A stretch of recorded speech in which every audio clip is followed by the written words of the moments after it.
My name's Nathaniel Hall. I'm a theatre maker and an activist from Manchester.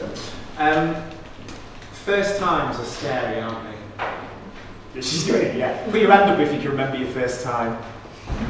Come on.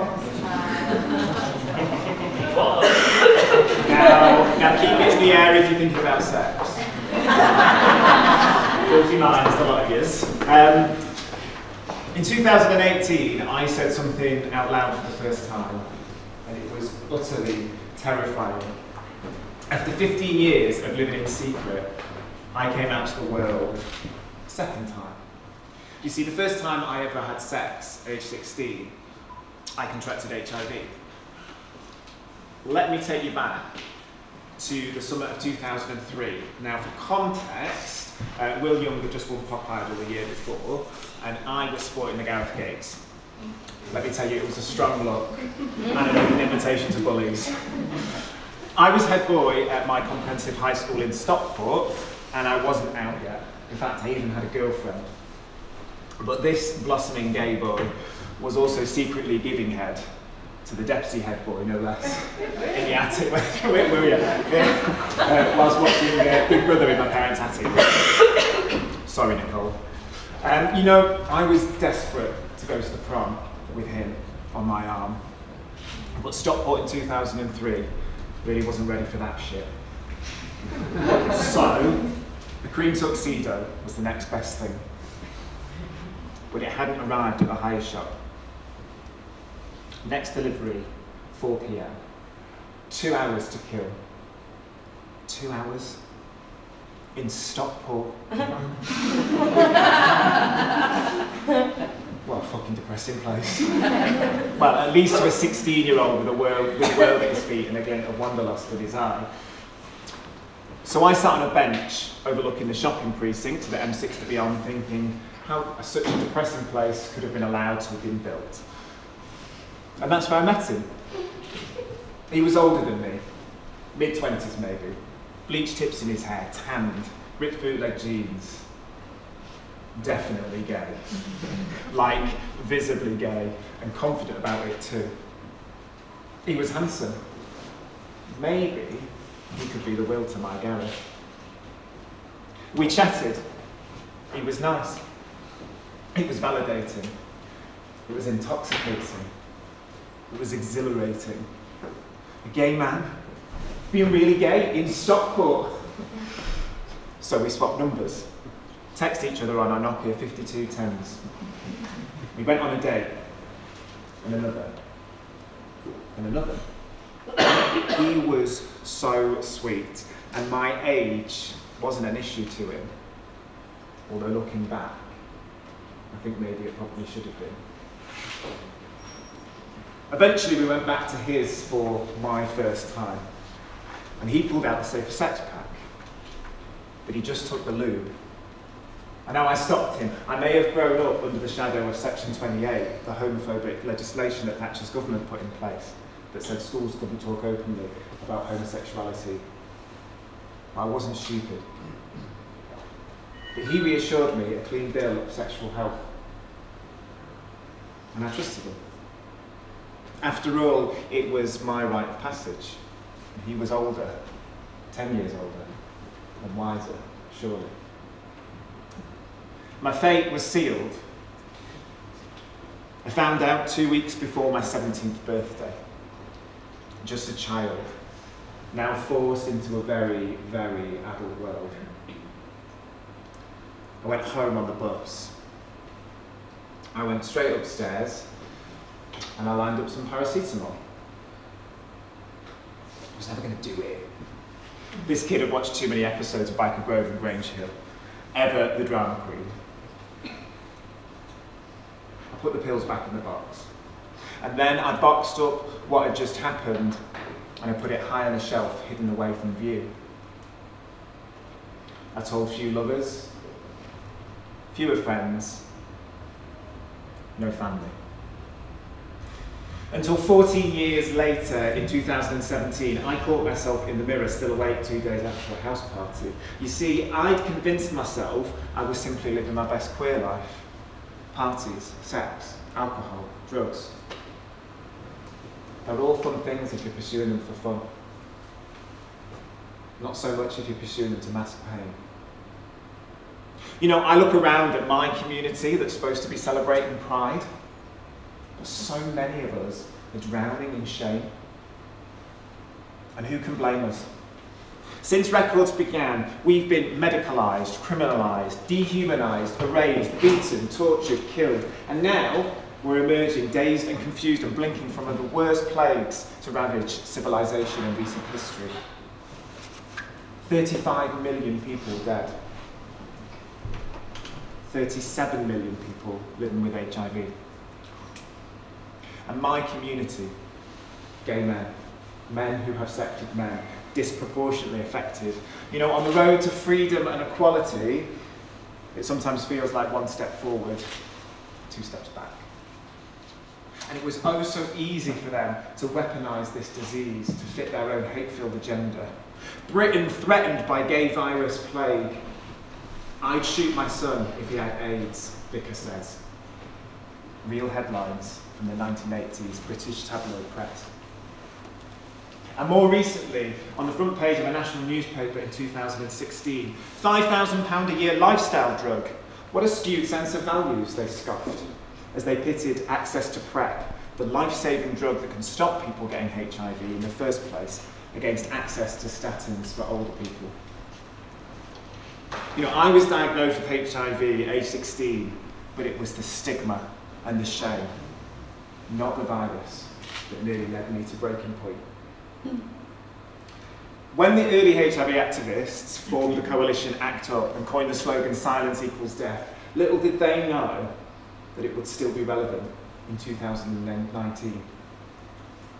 Not literal death, although for some that sadly may still be the case, but another type of death.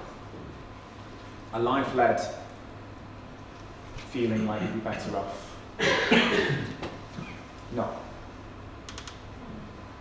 Staying silent about a HIV diagnosis only confirms to others that it is something to be ashamed of. Well, it's taken me 16 years to get here, and let me tell you one thing right now, it is not, regardless of how you caught it. When I caught a glance at myself in the mirror on that fateful day in 2017, I realised that I had bought into their narrative. And in that moment, I made a pact with myself to change the narrative and to keep shouting a new narrative until people would listen. So, here to make it. I made a show about it. I performed it in Manchester in 2018 and then at last year's Edinburgh Fringe Festival. It won an award. Won another award. It received a 5-star review, and another, and another, and another. Let's just say it went pretty darn well.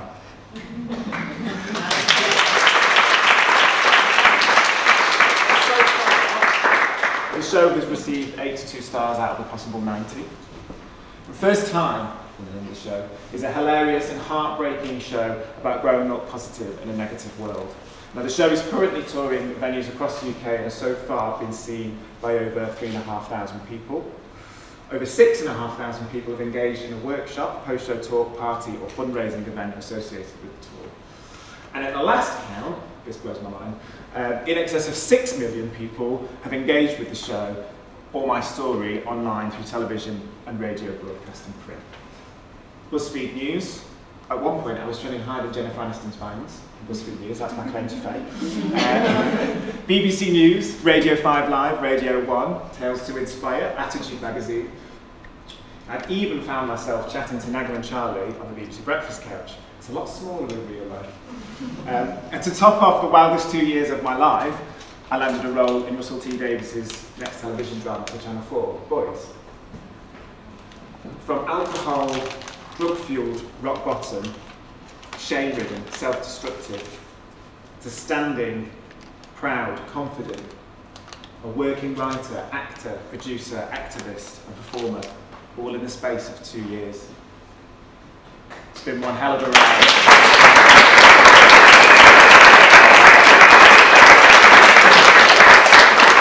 And all it took was one step. one small but terrifying step. Telling my family. Telling my mum. And then telling the world that I was no longer ashamed. There is no blame and there is no shame and no crime in a HIV diagnosis. It's just a virus. It's just a part of me. And so I'll keep on telling my story to educate, destigmatise and empower for as long as people will listen. Now I know that as a white, cisgendered male from a comfortable background, I stand in front of you in a position of privilege, and that for many people who live with HIV, coming out publicly is simply not an option. And so I'll keep on telling my story on their behalf until it is safe for them to do so. And I know that there are those that wish to use this disease against me and my community, who wish to blame us for the way we want to live and love for their own misgivings. And so I'll keep on telling my story to drown them out until a new narrative is written. I began telling my story with George House Trust, the HIV support charity here in Manchester, on their Positively Speaking programme some years back. Now the Positive Speakers, a beautiful, diverse group of people from all walks of life, they go into schools, colleges, GP surgeries, nurse training days, and they tell their incredible and inspiring stories. And whilst the results of these encounters are undoubtedly transformative, the method of delivery isn't all that radical. Just a person standing at the front of a room in front of some other people telling a story. Just turning up as their authentic self. The Positive Speakers programme is led by a good friend, Paul Fairweather. Now he's one of the founding members of Manchester AIDS Line, set up in the 1980s to listen to the people's fears and concerns night after night and offer advice without judgment. Manchester AIDS Line would later become George House Trust, the second largest HIV charity in the UK. The Positive Speakers, Paul Fairweather, they're all HIV heroes in my eyes. They give young people the education we all should have had in our younger years. And to them I want to say thank you. Thank you for supporting me. Thank you for guiding me. Thank you for championing me. Thank you for believing in me. Even when I couldn't believe in myself. Now, 2 years on from that petrifying first time, what have I learned? Well, I've learned that coming out publicly as HIV positive is still considered a radical act. The MP Lloyd Russell Moyes, who came out almost the same day as I did publicly, Gareth Thomas, the rugby player, Jonathan Van Ness, all received massive media attention that far outweighs mine. But why? HIV is more manageable than diabetes. People living with HIV who are on effective medication cannot pass on the virus. 100% proven scientific fact. And there's even a preventative medicine that can stop you getting HIV in the first place, but public knowledge lags far behind. And those imposing tombstones of our recent past have cast long shadows over our community. There are thousands of people living with HIV across the country who live in fear, just like I used to. Today, HIV is an illness of stigma and shame that forces people into lives of secrecy. Well, it's time to say no more. Cities across the world are signing up to the UNAIDS aim of stopping all new HIV transmissions by 2030. And just like it did as the pioneering Manchester AIDS Line back in the 1980s, George House Trust is leading the way here in Manchester once more, working in partnership with a host of organisations and public bodies to achieve that aim. Just think about that for a minute. Ending HIV in a generation. It's hugely ambitious, but it is possible.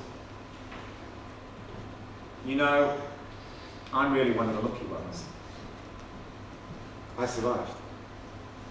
HIV healthcare has and continues to revolutionise the life chances of people living with HIV. Now another revolution is on the way. A generation of people not just living with HIV, but thriving with it. You know, people often say to me that what I'm doing is remarkable and brave. It's not. Ordinary people do extraordinary things every single day, and the speakers that are here tonight are testament to that fact. We all have capacity to make change for the better in this world. I'm just a kid from Stockport, hoping for a future where saying you're HIV positive is no longer considered a radical act. And I'm hoping you'll join that revolution with me. Thank you very much.